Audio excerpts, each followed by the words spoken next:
Hi, my name's Jessica. I'm a psychotherapist, a mindfulness teacher, and I also teach breath work and movement to aid with anxiety, stress and trauma recovery. Today I'm going to talk again about a different type of breathing, and so much of what I'm doing and teaching is about how the way we breathe either limits or aids our capacity to feel less stressed, less anxious, and to recover from traumatic events that we might have experienced. And as I've explained in other videos, the work I do is very much about strengthening the arm of the nervous system where the vagal tone needs to get stronger. So that nerve called the vagus that helps us feel relaxed and comfortable and connected and like we can think clearly, that's the side of the nervous system that we want to get stronger, rather than the side that makes us feel stressed and tense and anxious and breathing shortly and having fast heart rate. And that's the work that we're doing here, is working out that side of the nervous system that's going to help us feel more quickly able to return to a place of rest. So in previous video I talked about Luger Breath, which is that kind of noisy breathing in the throat, and I will quite often be doing that when I'm doing other types of breathing. So if you don't know it, you might want to have a look at that one first, but it's also okay just to do this as a kind of standalone. So breathing is a really quick way to change what's happening in the nervous system if we're not feeling great, but it's also, like I say, something that if it's practiced regularly will actually strengthen our capacity to deal with stress on a day-to-day basis. So we're going to be more resilient people the more we learn how to breathe well. So what I wanted to talk about today is how we use our breath in our body, in our torso. And so, as I've said in other videos, it's really important to be comfortable and not be in any kind of pain or restriction. So if sitting on the floor in the way that I'm sitting doesn't feel comfortable, please move and be more comfortable. And I will actually create a tutorial about being comfortable at some point. But what I would say is sit in a way where you can be upright, where you're not sort of slumping down at the front, but you're not curling forward over the shoulders. So we want to be upright and we want to be open to the best of our abilities, depending on what our body's like. So you might want to be in a chair with a cushion pressed into the lower back. You might want to be laying down, which I might show at some point as well. What I'd like you to do once you're upright is to give a bit of thought to what you want to do with your eyes. So sometimes people like to look at the video and watch me first, or you might like to go straight into just having your eyes closed and listening. But I will always say, do what feels safe and comfortable for you. Not everybody likes to have their eyes closed, and that's fine. You might want to just lower them and look through your eyelashes, or even just lower them and look down sort of about a foot away from your knees or your feet. So sitting in that nice kind of dignified, upright, open but comfortable way, lowering the eyes or closing the eyes, and just taking a few breaths, whatever that means for you, quite normally, and just noticing your breath. So just taking a moment to notice. And there's really nothing wrong. It's really important for it not to be like, oh, there's something wrong with the way I'm breathing, or it's shallow, or it's jumpy, or it's jagged. It's just interesting to notice it for a moment. So just noticing your breath.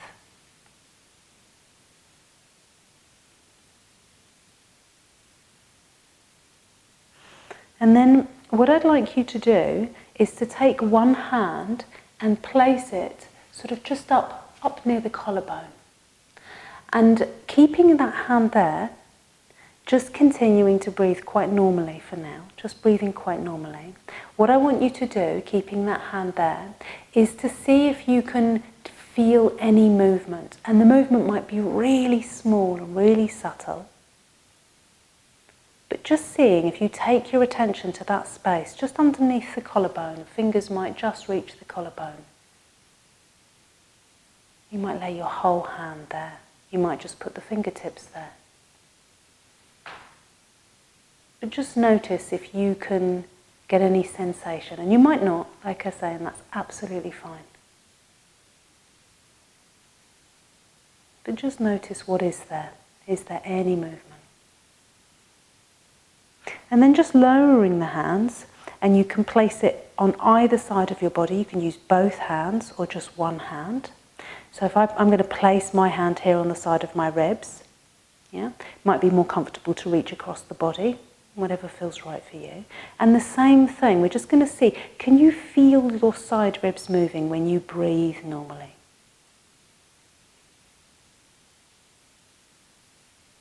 And it's just a sort of exercise in being interested and inquiry. We're just looking to see where the breath can be felt in the torso for now. Just noting any movement there. Do the ribs press at all into your hand when you breathe?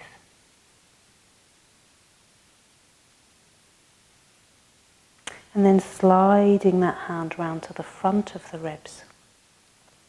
Same thing. Just see if you can feel any movement there at all.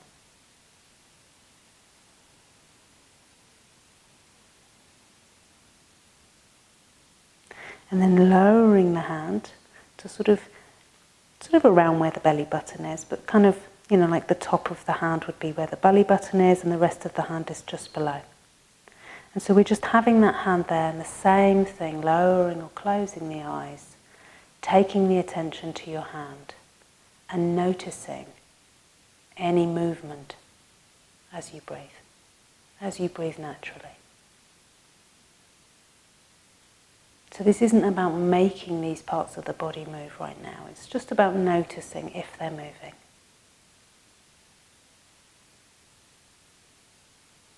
And sometimes as we bring our attention to a place in the body in this way, actually we do start to move it a little bit more. The breath does start to reach those places. Sometimes it doesn't, and sometimes it does.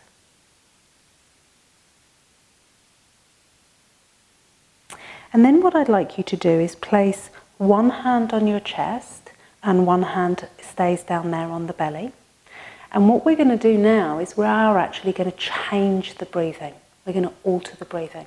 And if you know or feel comfortable with the Ujjayi breath, we can use that as well. So the hands are becoming like a kind of biofeedback tool.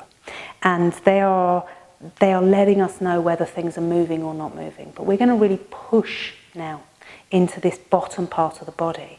So we're imagining the torso like a barrel, and we're trying to really push a lot of air into the bottom part of the barrel.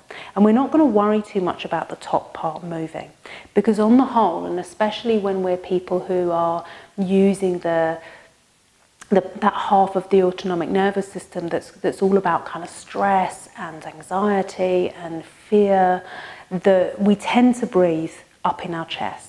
We tend to take about 20% lung capacity, which really reduces our capacity to think clearly, to perceive things with ease, to reflect, it does so many things. It really reduces our ability to deal with inflammation, and so breathing well really changes our whole health, not just our mental and emotional health, but our physical health as well.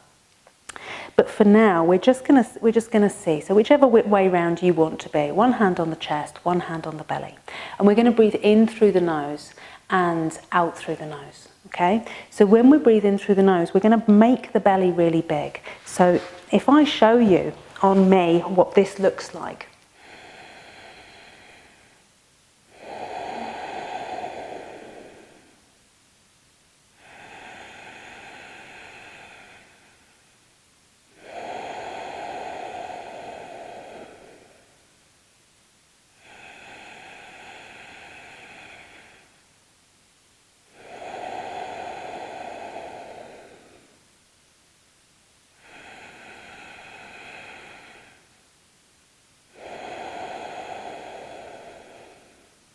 If you haven't been breathing into your belly very much, and you might know or not know this about yourself, making that much space is going to be difficult.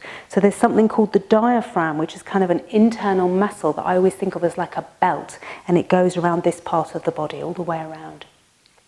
And when we haven't been breathing into the belly, we've only been breathing up here, this belt is rigid. This is a muscle that's not been stretched out. So when we go to breathe in, it's like wearing a corset around that sort of upper part of the body, and we try, but we can't push it, and it feels like really hard work.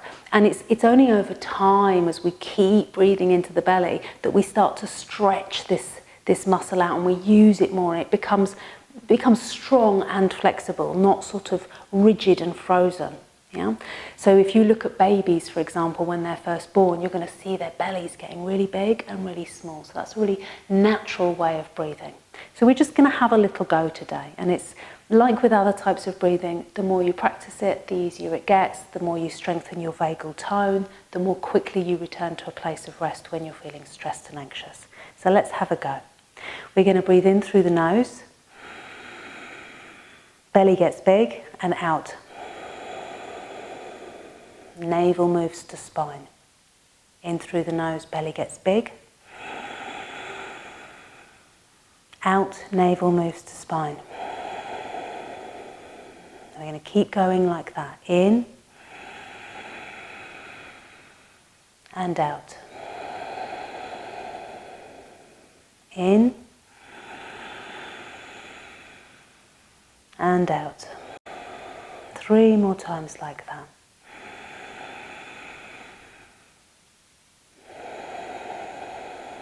Try not to tense up the jaw or the face.